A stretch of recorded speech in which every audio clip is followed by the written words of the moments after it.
म्हणजे आपल्या इंटरनेटवर तर सगळं अवेलेबल आहे, राईट? ते पण व्हिज्युअल फॉर्म मध्ये अवेलेबल आहे. मग आपण हा पॉडकास्ट का बघावा? की सर मी काल माझ्या गर्लफ्रेंडचा किस घेतला, तिला दिवस जातील का? आता हा प्रश्न येतो का? आपण हसतो, म्हणजे तू हसला, तुला गंमत वाटते, पण हा प्रश्न येतो का? कारण जेव्हा आपण लैंगिकतेविषयी चर्चा करतो ना, हा प्रश्न मी विचारणार कोणाला? माझ्या मित्रमैत्रिणींना विचारला तर ते तारेच सोडतात.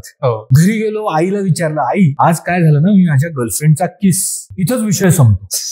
मग हा प्रश्न विचारायचा कोणाला? लैंगिक संबंध किंवा सेक्स हा जेव्हा आपण शब्द उच्चारतो ना, तेव्हाच आपल्या मनात एक भावना येते की नको नको, ह्याच्यापासून दूर राहू, ह्याच्याबद्दल बोलायचं नाही, ह्याच्याबद्दल काही चर्चा करायची नाही. हा सगळ्यात पहिली भावना ही सगळ्यांच्या मनात असते. आपण ह्या विषयाबद्दल कोणाशी चर्चा करत नाही. बाकी प्रत्येक सब्जेक्टला आपल्याला एक गुरु असतो. मग लैंगिकतेविषयी हे मला कोणीच सांगत. आपण बेडरूम मध्ये जातो, त्याच्यानंतर काय घडतं हे कोणीच सांगत. आणि त्यामुळेच आज आपल्याला याच्याबद्दल व्यवस्थित पद्धतीने कोणाला तरी माहिती देणं हे सगळ्यात महत्वाचं.